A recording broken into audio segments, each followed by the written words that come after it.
Hello and welcome to Dolby Creator Talks. This is a show about how artists use technology to tell their stories, and I'm your guest host this week, Richard Addis. I'm really happy to be returning to the podcast since discussing the Audible original recording of 1984, and today we're discussing Pottermore Publishing and Audible's Harry Potter, the full cast audio editions.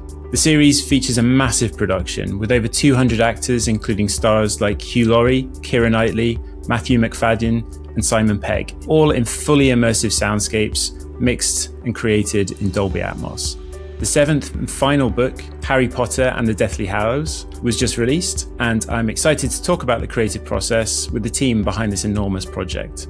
Joining us today are Head of Audio Development for Pottermore Publishing, Anne Scantlebury, Senior Director of Production at Audible, Chris Jones, Co-Creative Director and Sound Designer for the project, Lawrence Kendrick from String and Tins, and Head of Engineering at Forever Audio, Rob Baker.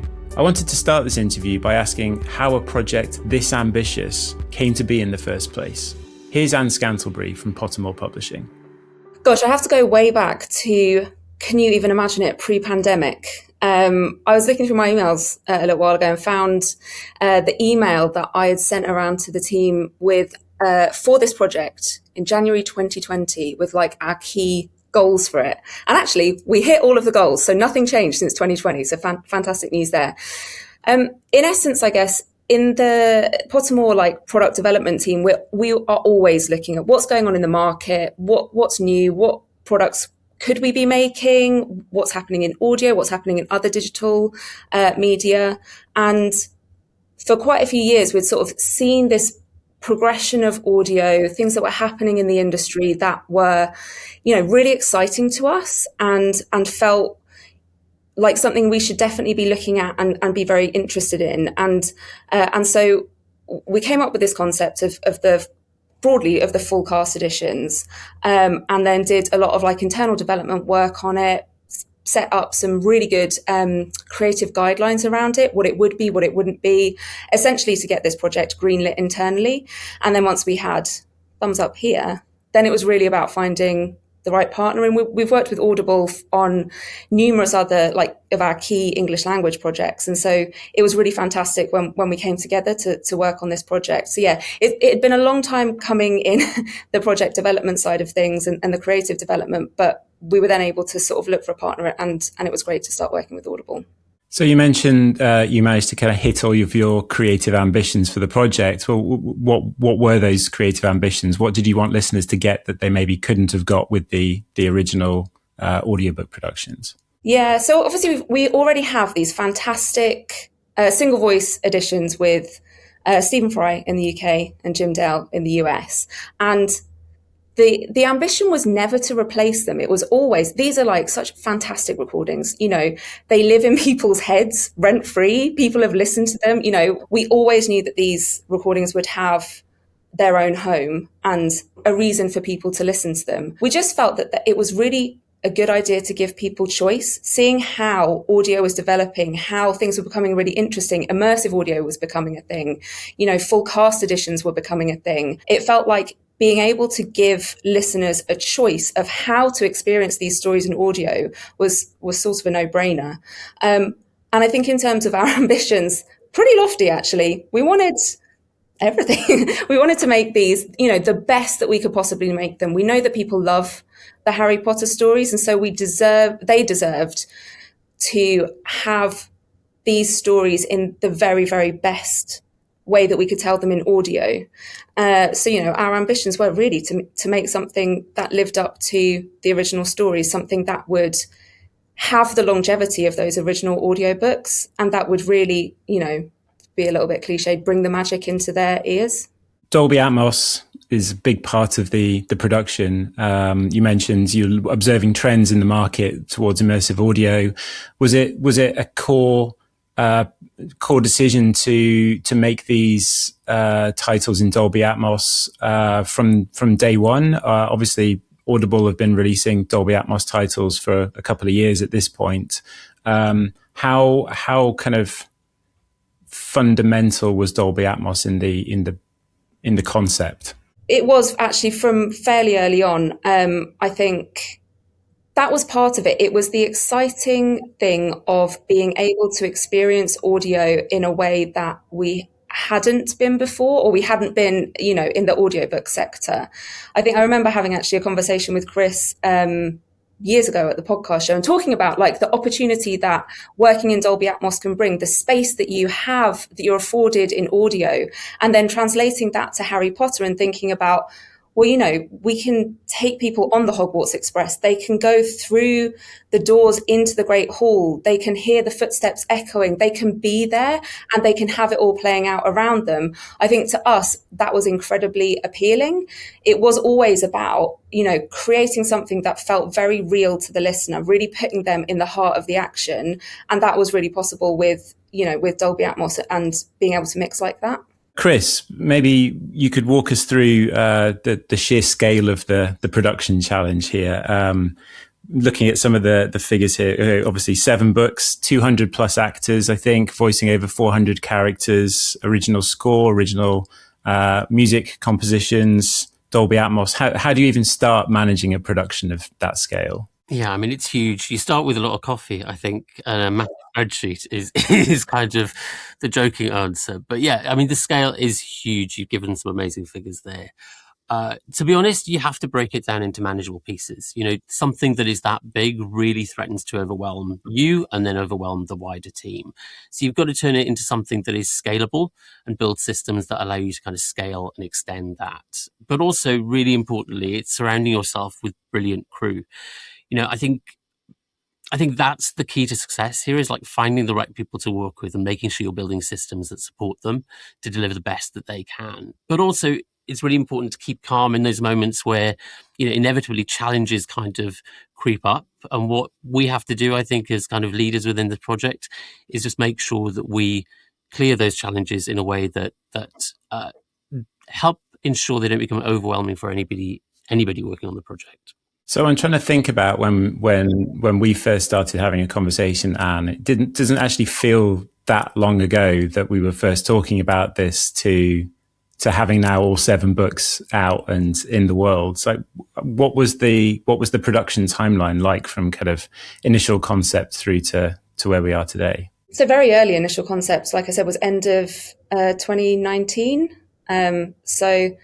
Which to me feels like a lifetime. But yeah, I think once we actually got into production, I mean, Chris, do correct me if I'm wrong, I think we were like really bang into production in 2024. And it was really all systems go, moving with casting into studio and actually simultaneously setting up the sound design side of things and getting that moving as soon as possible. I think definitely it's been more than 2 years in the making, I think, from when we started to when the Philosopher's Stone dropped in November 25. And it wasn't a slow burn kind of production. It was 2 years of relentless kind of creative and logistical work and trying to figure out exactly how we're going to kind of manage this project. Casting was locked, I think, in early 25. And we logged in 2,000 recording hours even before the first kind of title dropped. And we were mixing right until the 11th hour. Right until the release of book 7, we were still kind of making sure that every element was being tweaked and perfected and nothing could slip through that we weren't really 100% pleased with. So you mentioned casting there. You secured some incredible talent across the series. I mean, Hugh Laurie, Matthew McFadden, Keira Knightley, Cush Jumbo, and 200 plus others. How do you approach casting something like this? And what does working in an audio only medium offer you around casting that maybe you wouldn't be able to do otherwise? Yeah, I mean, we're really fortunate in audio that it opens up possibilities that visual casting just doesn't. We aren't asking ever kind of, do they look the part? For us, it's about, do they embody the character? Do they bring that soul to life? It also allows us to cast against type and make some surprising choices sometimes. I think Keira Knightley noted it perfectly when she said, She's not usually called up to play Toad-like women. It's completely unexpected casting there. And similarly, Hugh Laurie, he just is Dumbledore in the moment. We were all talking about how do we find an actor that can portray this in a way that doesn't feel secondary to who featured in the films, but actually does really kind of take on that role and is believable to fans today. And I think we found that with him, but also with Matthew McFadden. Again, I don't think many people would have thought he's the first choice for Voldemort, but he played it with such a quiet menace. It was incredibly unsettling. I'm not sure many could better. But it's not just the big names. I think for us at Audible, it's always important that we look at emerging talent too, whether that's the ensemble, but also the younger performers coming through. So we auditioned over 1,000 children to find our young cast for this. And it was really exciting to be able to find people who've not performed professionally before and add them to this incredible cast. Rather than a full adaptation, this is a verbatim read of the source text. And obviously there's a huge amount of detail in the source material that maybe wouldn't have made it into film adaptation. So how do you balance giving the actors creative freedom whilst also maintaining the cohesive voice of the Harry Potter world and universe? The most honest answer is you cast brilliantly and then try to get out of the way. That's the reality. You come in with a very clear brief. We and Pottermore spoke endlessly about what we wanted these characters to be, who the character actually is portrayed as in the books, not in the films. And then we work with our directors to make sure they are fully briefed and understand exactly what we want that character to become in studio. But when you're working with people like Hugh Laurie and Riz Ahmed, who all have deep instincts, our job is to channel those instincts rather than override them or get in the way.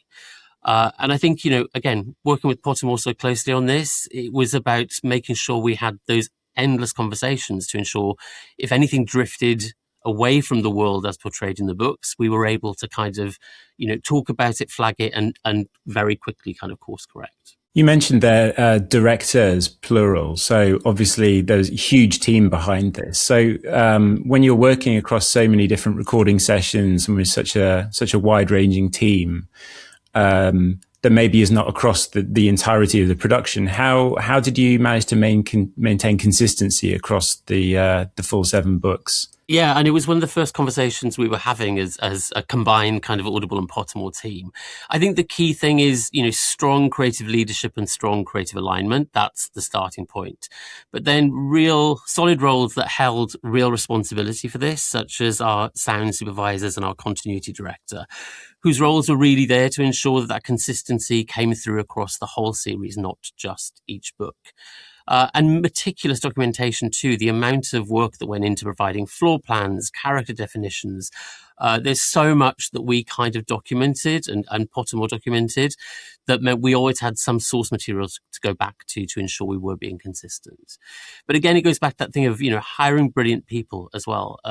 Everybody involved with this brought so much intelligence to the work, whether that was the cast or our partners and contributors across Foley and sound design, music and mix. And I guess the last thing is just a really intense and rigorous review process. I don't think Anne or I have listened to these books less than 20 times by now. But I think, even then you were finding little things that might have slipped through at the very end. And it was this review kind of process enabled us to correct those and make sure what actually reaches the fans and the listeners is perfect. Chris, you mentioned something really interesting there in the floor plans. I'm really interested. Obviously, it's a verbatim read of the text, so there's the information that's there in the book. But Anne, how much other material is there that exists as part of the kind of wider wizarding world that was made available for the team when they were producing these titles? I mean, we tried to give as much, and I think sometimes it was maybe a bit overwhelming how much we had, but I think it's really useful to have all of this stuff documented. As part of this production, we created character briefs for every character, pronunciation guides. We had spell casting videos so that when characters were in studio and they were casting a spell, they would be putting their full body into the correct kind of spell cast. We did chapter summaries. We had location and environment documents, which sort of collected all of the descriptions of the different locations from across the series into one place, so that when the sound design team are working on it, they can go to there and specifically think, oh, okay, so there's, in this room, we know in book 1, they say there's a clock. So in book 7, there's probably also a clock in there. So we were able to sort of collate all that information together. We had floor plans of all the key locations. We had spell primers, a Quidditch primer, lists of shops in the wizarding world. We had documentation on magical creatures. We had a timeline of events to track when things were happening throughout the year so that you could sort of know what season it was, so you know what would be happening in the backgrounds. And then we also have like this incredible wealth of knowledge in our canon experts. So at Pottermore, we have people who just know the canon and the lore like back to front and inside out. We also work with the author's brand and franchise team as well, who are there to sort of provide insight into that too. And so it's really always coming back to like, what's in the text, what's in the writing, how can we make this as true to what's in the stories as possible? Because that's how you create something believable in a world which should really be a bit unbelievable. You can create the believable by really fleshing it out and being true to those sort of guiding rules and those principles in the world. Given how much of it is so well known and well loved, and obviously you've got the kind of canon experts there to keep everything on track, did you find that there was anything that was ripe for reinvention with a new audio production like this? Yeah, I think with everything we had to sort of come to it with a sense of curiosity and exploration. There are some rules we have in the wizarding world, and we talked about these quite a lot, you know, how magic sounds. And really magic in the wizarding world isn't twinkly or sparkly. Objects don't inherently have a magical sound to them. So wands don't necessarily glow when you pull them out. And in audio, that's quite tricky because you sort of want things to sound magical because you need to know that they're there. And so we had quite a few discussions about, okay, well, how can we find that balance of not stepping outside of like these rules that we know about what magic sounds like in the world, but also make the audience have a really clear picture of what's going on in the scene. And I'm going to pick out an example because it was one that continued throughout the books. And I hope it makes everyone smile at this point. So the invisibility cloak, it's an invisible cloak, but we've got to know that it's there because it makes everyone invisible. Hurry! You get the cloak on! Never mind us! But he threw it over all 3 of them. Large though they were, he doubted anyone would see their disembodied feet through the dust that clogged the air. The falling stone, the shimmer of spells. They ran down the next staircase and found themselves in a corridor full of jewelers. The portraits on either side of the fighters were crammed with figures, screaming advice and encouragement, while Death Eaters, both masked and unmasked, dueled students and teachers. It shouldn't have a magical sound because no object has a natural magical sound, but we needed to give it something. So it was just finding something that was very subtle. So it's when it's pulled out, you get like the physical sound of that. And then when it is over whoever's wearing it, it's just a very subtle like shimmer sound to it so that the audience can sense that it's there, but so that you wouldn't think that any other character in the scene would be alerted to it because we couldn't have that happen because it would break the scene then. So yeah, there's a lot of discussion in those like very small details just to make sure that everything fits and sounds right. Yeah, I mean, that's fascinating. And it really highlights a key difference with the audio only medium compared to a visual storytelling medium like film or TV, where it's a bit more of a kind of, you see it, so you hear it, whereas you don't see anything here. So Lawrence, from your perspective as the sound designer, what was it like for you working in a medium without a visual reference? Was it freeing? Was it more challenging? What was your kind of perspective? Yeah, it's both of those. I think everyone on our team and with the wider team that when they started, it's so overwhelming because there's so much work to do, and everyone has some sort of minor breakdown up front, looking at hundreds of hours of content that he's making and understanding. But once you start breaking it down, like Chris said, it's very freeing. So we started with just locations. When you break it down into, it's all based in sort of pseudo reality, right? So once you know the locations, once you know the geography, so you know that Hagrid's hut is situated this close to the Forbidden Forest, this close to the Black Lake, that the lake is above Slytherin Common Room. You break it down, and then because in Dolby Atmos it's such a spatial medium, then they inherently start, like, you place those relevant relative to each other. But like I said, no picture means anything could happen, especially in something like Quidditch, where the action is happening even while something else is happening. You need to keep that going over there. Just because the narrator isn't explaining exactly what is going on with the game, it is still happening, and you need to consider and sort of carry those things on. Once you get into that mindset and of that way of working, then it's just really lovely. Like it's very rewarding, creative. We're inventing all of these sounds from, respecting the text first and foremost, but like the fans and the existing content. But we're inventing everything from scratch based on exactly what it says in the text. And now, without further ado, allow me to introduce the Bulgarian team mascots. The right-hand side of the stands, which was a solid block of scarlet, roared its approval. I wonder what they brought, said Mr. Weasley, leaning forwards in his seat. Ah! He suddenly whipped off his glasses and polished them hurriedly in his robes. What Anne was saying about things not making a sound, but needing to represent them was a constant challenge. Even like owls came to mind. Like owls are famously silent, right? So, but I mean, every owl call is like authentic to the breed of owl, but you elevate it, I would say, a tasteful amount to just paint that picture, but still acknowledge. So yeah, no magic sparkles. Everything's sort of based from organic, original, recorded source material. Recorded a lot of authentic locations in ambisonics and surround-based formats. And as it started to come together, that's when it really comes to life. You've both mentioned, Anne and Lawrence, the kind of grounding in reality. How did you approach that in terms of audio capture? You mentioned you did some location recordings, things like that. How much of a task was that? How much did you lean on created sound versus sound libraries and pre-existing audio? Huge amount of it is original and recorded. So we went to a school and recorded in 5.1 LCR, spot mics, ambisonics, and that was in a nice big hall with like real kids. So you got their authentic mischief and them being themselves, which just adds so much. And then actually them not following the script was some of the most useful stuff,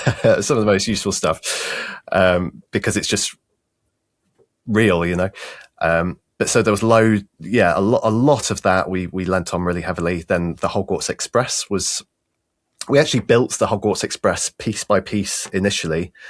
The rattle from the window, the door, the creaks of the floor.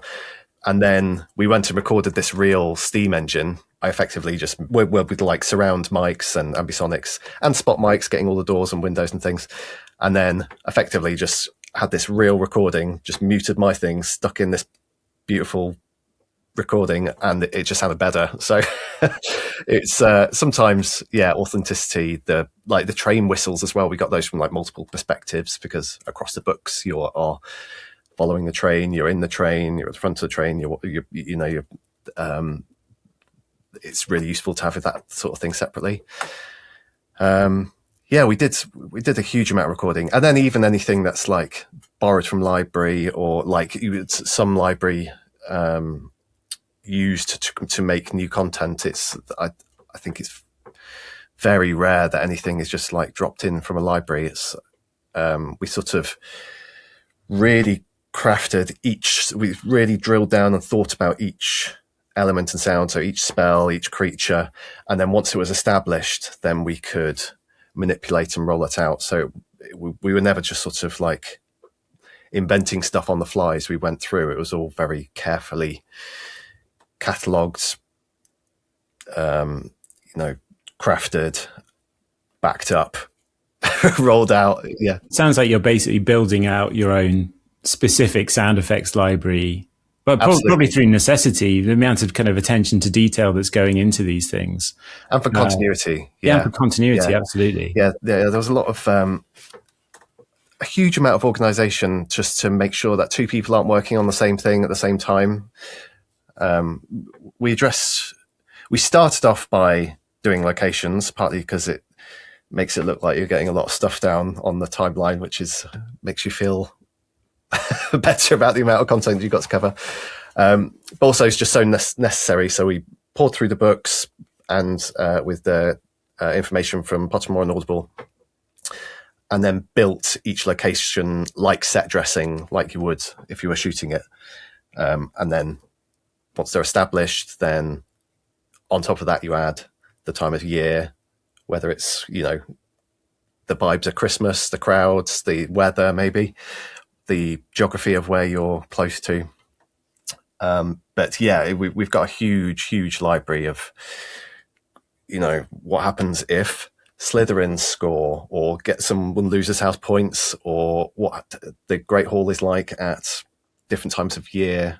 And once it's been made, we store it, and then it's ready to draw on. And then even when we pull back on that, it's never the same thing. We always manipulate it and sort of recraft it for the scene that's going on. But at least then there's continuity across all of the books. And like you asked earlier about how you maintain that quality, because we were making all 7 basically. It's front weighted, but we're making all 7 at the same time. It's it wasn't like pour everything into one and then you're grinding through to the end. They were all being made sort of, from our perspective anyway, all very much in tandem. But I think that's a huge point to make on this. Typically you work in a real linear fashion, like you're in pre-production and planning, then casting, then voice capture, and then you might move to post. I think on this project and projects of this scale, you can't afford to take that time and delay, because your production schedule would last for decades, possibly. So from the get-go, we kicked off with post-production and sound design at the same time as we're still in pre-production in many ways, and we're casting, voice capture, but sound design is being built against a scratch record, for example. So it was very different to the way we typically work across these kind of productions, that we had to kind of press go and also kind of review elements in isolation. We're not used to kind of hearing just a piece of sound design without the performance that goes next to it. And I think it a lot of trust from Anne and myself to make sure that what we were hearing, we were able to kind of authentically review, knowing what we were expecting to come from a performer later. So that's really interesting. Obviously, different parts of the process working simultaneously to one another. So Lawrence kind of delivering the sound design across to Rob and the mixing team at Forever Audio. Like, how was the kind of the collaboration process? Obviously, you're dealing with a huge amount of sounds, a huge amount of media that all has to be in very specific places, orientations. It just sounds like an absolute logistical nightmare from my perspective, but it's obviously worked brilliantly. So, Rob, from your perspective, how was the interaction, and what was the kind of working relationship between you guys and String and Tins?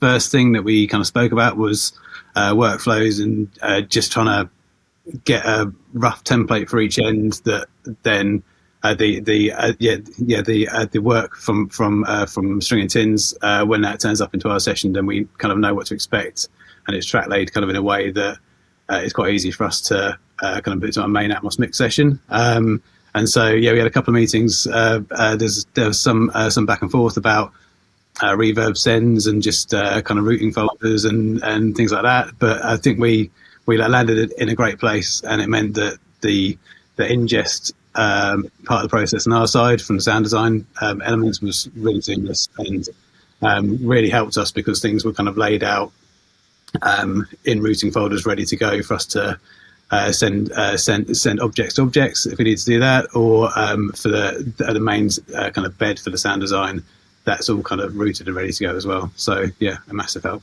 So Dolby Atmos as a production format has been around for quite some time. Forever Audio and String and Tins very familiar with working with Dolby Atmos. But for this project or audiobooks in Dolby Atmos in particular, is there anything that you've had to invent from scratch to make your life easier? Just the scale of the work and the size of the sessions.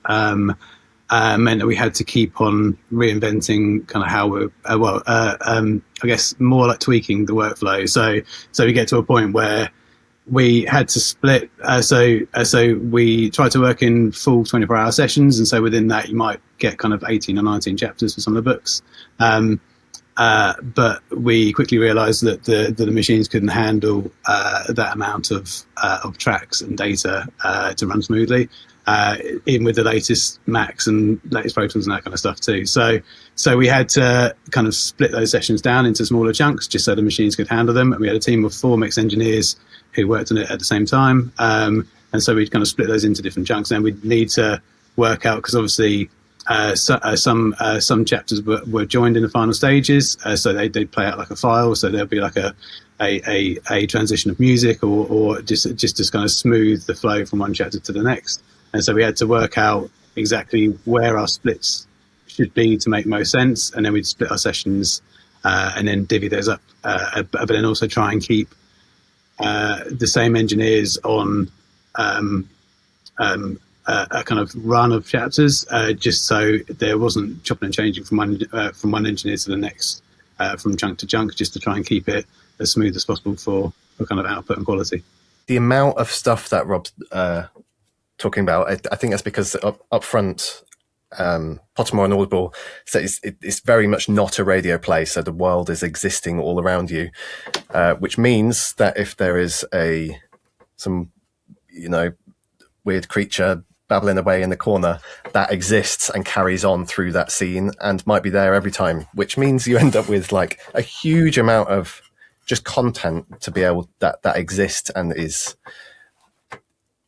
there within the mix spatially, whether you dial up or down how much you recognize and notice that is part of the mix process. But it does mean that there's an awful lot of stuff. And it's all, hopefully we try really hard to label everything. So every door, every creature, there's a little marker. So you open it up and it just looks like a sea of labels and audio clips. Yeah, but I mean, that's, I guess, for this, like more from a character point of view too, because there's so many characters, and we haven't got a kind of a track per character for this. And so we had to group, on one object, for example, we might have a load of different characters in one chapter, so they'd all be named with the Foley and sound design for that character in the right place for that. And so so early doors we had to work out from the template and workflow point of view for us, how to give us the most flexibility kind of in the mix stage. And so for this one we just went with one bed, and then I think we had 118 objects, just to try and give us the biggest scope for characters, for sound effects, for anything that we wanted to kind of like move around a 3D space. And yeah, I'm glad we did, because there was a lot of great sound design which kind of came in through us, and it was like, yeah, cool. That's great to have an object here for the battle of Hogwarts and things like that. Then we ended up spilling out from our character tracks to Waller tracks for more characters and other bits, just because there was so much action going on. But it's great. Yeah, just having that much content to work with is great fun. I remember having a conversation with you, Rob, whilst you were in the thick of it. I think probably leading up to the release of book one, and telling me that you'd managed to run out of VCAs in Pro Tools, which I didn't even think was possible. And I remember thinking that's fascinating, the difference in the workflow between feature films, where you might have a lot of bed audio, because most of it's static, and audiobooks, which you might be kind of fooled into thinking maybe this is a more straightforward and a simpler kind of sound design and track lay. But especially, I mean, maybe this project is an outlier in itself, given how much detail and how rich an environment it is. But it sounds like a hugely technically challenging project. Were there any particular scenes that were more challenging than others from a technical perspective? So from a technical perspective, I guess the kind of heavy action scenes were, the Battle of Hogwarts was one where there's just so much going on, and just kind of finding the balance from the dialogue to the sound effects, to the music, and just making sure that everything had its place and could shine through in a mix. And now the Dementors scattered in earnest, and immediately the night was mild again, but the sounds of the surrounding battle were loud in his ears. Can't thank you enough, said Ron shakily, turning to Luna, Ernie and Seamus. You just saved.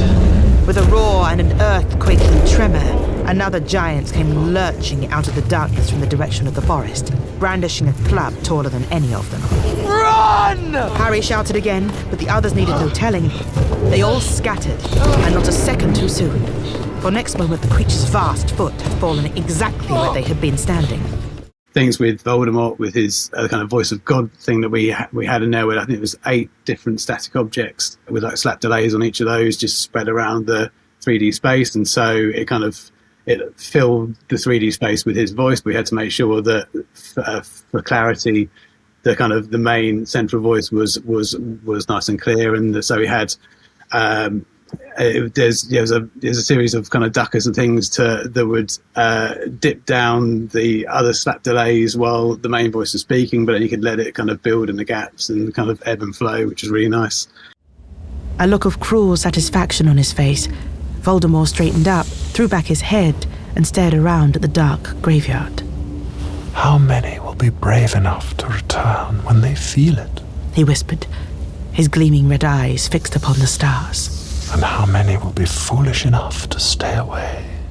Like one of the ones from a creative point that took a while, I think in just kind of finding our feet as to how to approach things was probably the Quidditch match in book 1 was the first point of view of the listener and where you are in the action, and where if you're in the stands or if you're up with the players in the Quidditch match, kind of how much of that kind of crowd sound would you hear, and the distance from kind of players to the kind of stadium and things as well, and so that was kind of great fun to find that perfect balance of action and to make the kind of the shot changes work in a way, but be obvious enough that the listener realizes that they're now in a different part of the grounds or the game, but not be so jarring that it kind of it loses the flow. I think those are some of the most challenging creative choices. I remember the amount of time that Anne's team and my team would spend discussing kind of like, who are you with in this moment? Are you with Harry on the broom? Are you down in the arena? Like, where are you as a listener placed? And I think, there's a lot of ideation around how we would resolve those kind of moments. That, the book is written to be read. Usually when you translate that type of book into this type of production, it is an adaptation. But when you're following it word for word, you've got to account for long, narrative passages that the narrator is reading over what should be a very fast and expressive kind of, adventure moment. And I think it was quite hard to understand kind of what was right and what was wrong. And there was a lot of trial and error at that point. But I think, finding those moments in book 1 and really finessing kind of how we were going to attack them really helped us kind of understand our process for the remainder of the series. Given how much detail there is there, Lawrence, were you kind of passing everything over to Rob, and then Rob had to make decisions as to what to keep and what to get rid of? Like how much of the production and the sound design ends up on the cutting room floor, so to speak? It's like we tried to do a guide. I always worded it showing intention. So panning, if Mr. Dursley appears at the door, he's got to come from somewhere. So I'll have him up the stairs, comes down the stairs, and I'll pan that so that at least the mixer's got some idea of what's going on. But generally we kept stuff in. Yeah. I mean, obviously if we felt it wasn't working, then you just lose it. Or if Audible or Pottermore didn't want it, then we'd lose it. But we always tried to just give full flexibility. And I think one of the challenges was that we're using a huge amount of our resources within the project. And then after a point, we'd hand it over to Rob and Forever, and then we'd still be handing stuff. So sometimes I'd be giving extra folders of stuff to stack on top of what is already a hugely full and busy session. But yeah, I think, Forever did an amazing job just sculpting what's there and shaping the story. I guess it must be quite a tricky thing not to potentially overwhelm and overload the listener. So kind of picking out what's relevant for them to hear at a certain point in time. Would that be a fair statement? there are creative moments when you want to really draw focus, or you have a slightly more abstract approach. I actually really love the more intimate moments. I think that's when the sort of immersion shines more for me personally, because there's less for you to sort of, if there's a couple of people in the tent or around the fire or something, you really feel that they're there. The big set pieces are great, obviously, and very fun.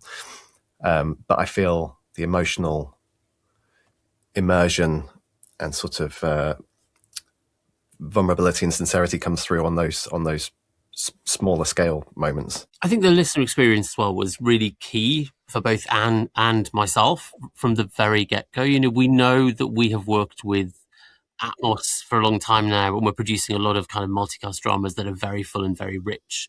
But this is sort of a length, unlike a typical kind of audio drama. When you're looking at this many hours of content with this much detail, we didn't want to ever kind of overwhelm the listener. So again, there were lots of discussions around kind of how much is the right amount of immersion, and where do we need to kind of dial it back and make sure we're not kind of overwhelming or overloading listeners, particularly young listeners. We didn't quite know what the limit was when we started this, but I think through that process of ideation and test and review, we really got that sense of what felt just right. Especially with the narrator. I think that is the thing. Listen to loads of audio and I love it. And it's having that narrator there that is a constant voice throughout. You obviously have the dialogue, but you have the narrator there. And you never want the rest of the audio to be fighting against her, because she is telling the story. And it was one of like the earliest conversations was that, you have to be able to connect with that text. You have to be able to connect with the narrator and with that dialogue, and everything else is there in support of it.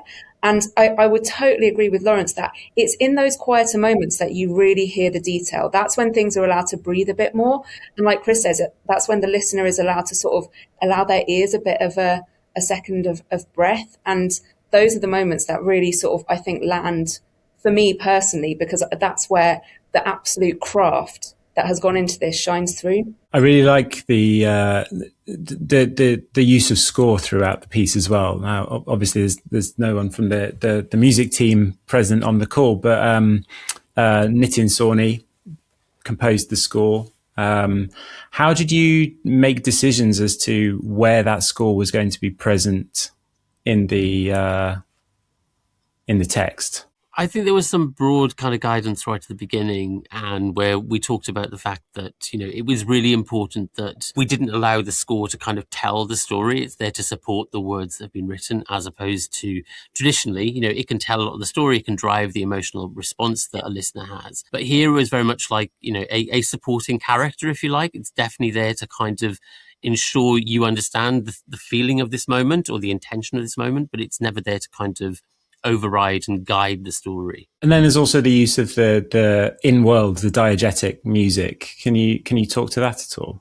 The diegetic music is like very interesting in Harry Potter, and like it's one of those really interesting things that we pulled out very early on. It's like, oh my goodness, this is where we could have some real fun. It's very, very exciting. Obviously, like one of the key ones is Celestina Warbeck, who's playing on the radio in the background. That's very interesting. Her inspiration for the character was Dame Shirley Bassey. Amazing. Who should we get to sing the songs?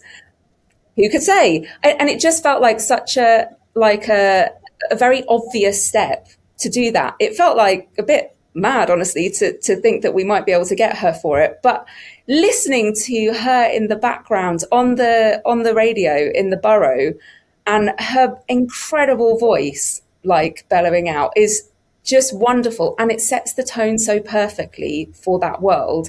And you understand Molly, who loves her, and you get a little bit more of a glimpse into her character as well. It's just like, it just really builds the world with it, and that was a really special example of being able to bring someone into this production. Who got to go on that recording trip? Who got the I won. You won. I mean, if there's ever a lasting memory of this production, it is definitely being in Miraval Studios in the south of France, having a glass of rosé with Dame Shirley Bassey. It was incredible. Yeah, she's an amazing performer, and the energy and enthusiasm and love she kind of brought to it was just incredible. And from a mixing perspective, Rob, how was the process for you interweaving the music into what is already an incredibly rich and complex soundscape that Lawrence and team provided you? We had stems for all of the cues, and so as part of the track lay, we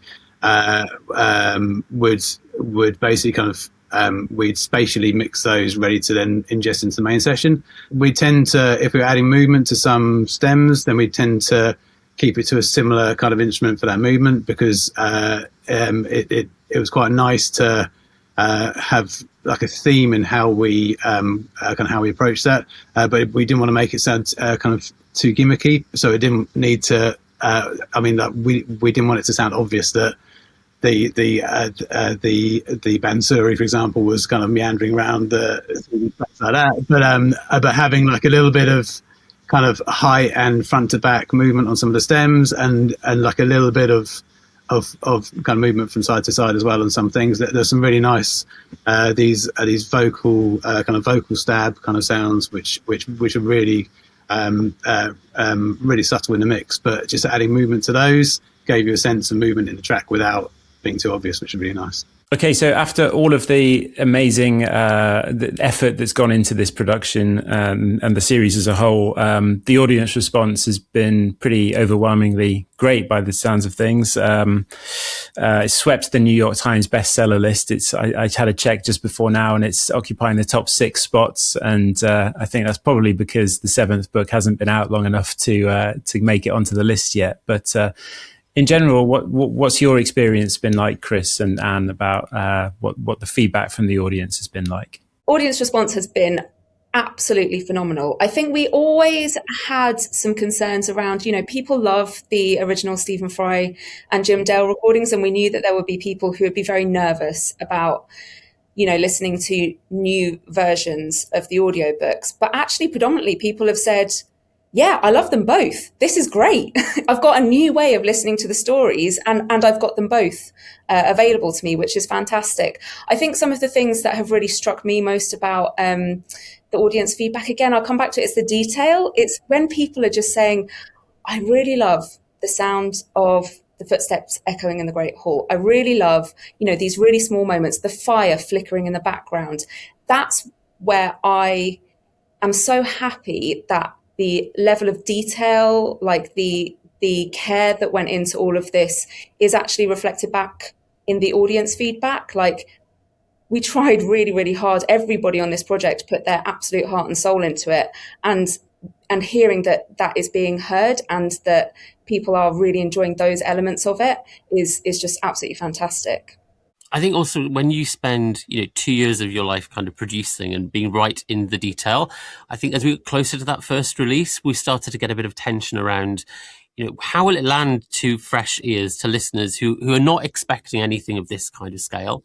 And I think what's been incredible is to see so many reviews and so much feedback that basically says, this is the version that they've been waiting for. And I think that's incredibly rewarding for everybody who's been involved in the project. For some fans, or all fans, in fact, there's going to be scenes in this new production that have never been dramatized before, that maybe were not present in the films. Is there any specific parts that you've really got good feedback from the audience about that maybe they're hearing for the first time?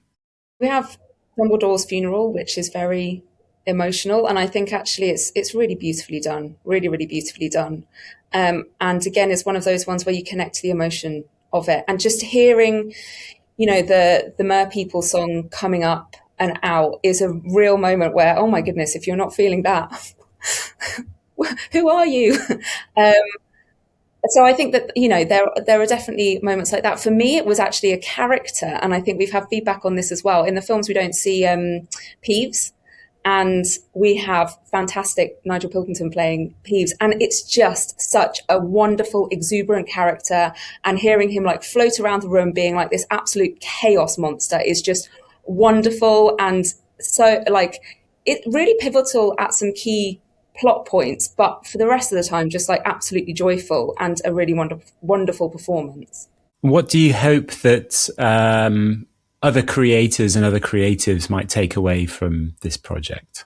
I mean, I think what you want is you want people to be inspired by it, by the care and by the love and the attention to detail that's gone into it. And I think also by the unexpected kind of results. I think, this is a product that almost transforms what an audiobook can be and what people expect from an audiobook. It's a game-changing kind of moment.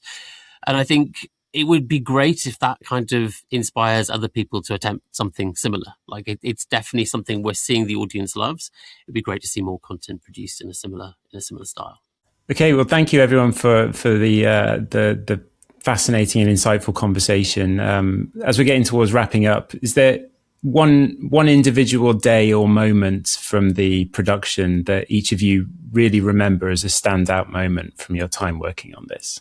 I think for me, it was hearing the opening music to the first book for the first time, and it segueing into those opening first couple of lines, and just feeling like, honestly, a sense of relief that it worked, and that it sound like the opening music is gorgeous, like so beautifully composed and performed. And then for you just land in Privet Drive, and I was like, oh, I'm here. I'm right here, and this is what we've been working towards. For me, that was like absolutely incredible, and was like the culmination of all this huge amount of hard work from everybody. The bit for me was on book 2 for the Aragog scene, and the mixer involved in that said that he was mixing it and the hairs in his arms on end, and he stood up and he absolutely loved it. And like for me, that was like good. We've kind of got through the chaos of the start, and we found our flow, and the mixers are now like they're really enjoying it, and like the sound design on that section was absolutely fantastic. And so it was so nice to know that the team was so kind of so thrilled to be part of the project, and we've kind of found our rhythm. Well, apart from being in Miraval, there's maybe not one moment that stands out. But I think what stood out across the whole piece, we know these stories really well, but the emotional weight of the material sometimes get lost in the memory of kind of reading these books or experiencing the films in the past.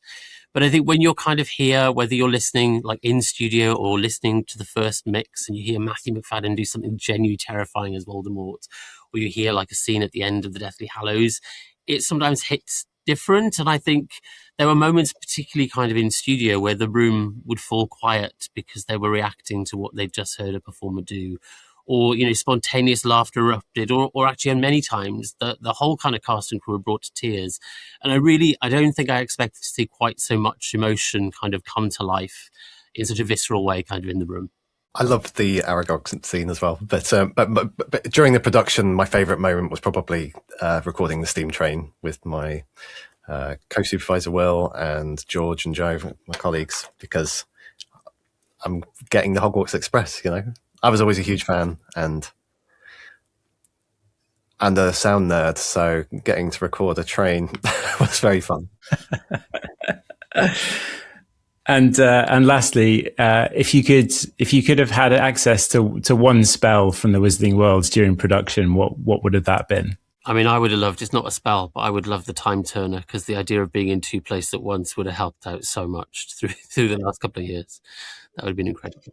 Not the invisibility cloak, just to sneak out. I often wanted that, to be honest. That's true. Well, I knew that someone would choose time turner, so I was like, right, I've got to do a deep dive. As the IP person, I really need to do a deep dive. And actually, I was going through some of the spells, and I was like, we had a bit of trouble at some point with Mrs. Black's scream in Grimmauld Place. Just getting a really elongated, awful scream was a bit tricky, and so I would have used the Caterwaul charm, which sets off an alarm that sounds like a scream, and just recorded that, and then would have been great. I think Accio for me, probably, just to try and find things quickly in a Pro Tools session. It's absolutely that's the same for me. Reparo works on Pro Tools then. Well, great. Well, thank you very much, everyone, for taking the time to talk to us today about the Harry Potter full cast audio editions. And yeah, congratulations on an amazing production. Many thanks to Anne, Chris, Lawrence and Rob for joining us on the show today. And an extra special thanks to our friends at Audible for helping us put this conversation together and for those excellent clips. As I mentioned at the start, all 7 of the Harry Potter the full cast audio editions are now available in stunning Dolby Atmos on the Audible app right now. We have the links, as always, in our show notes. And if you'd like even more conversations with artists, creatives and filmmakers about how they use technology to tell their stories, be sure you're subscribed to Dolby Creator Talks. You can find links to our show on all the major podcasting platforms, including the video version on YouTube in our show notes. Or you can simply search for Dolby wherever you get your podcasts. If you're curious to know more about what we do at Dolby Creator Lab, head on over to dolbycreatorlab.com. There you will find information about all of our programs. You can access the entire library of episodes for this show, and you can sign up for our mailing list. Until next time, this is Dolby Creator Talks. I'm your guest host, Richard Addis. Our producer and editor is Michael Coleman. Our executive producers are Amanda Schneider and Jack Ferry, with additional editing by Matt Nixon. And our production coordinator is Karen Khan. Thanks for joining us.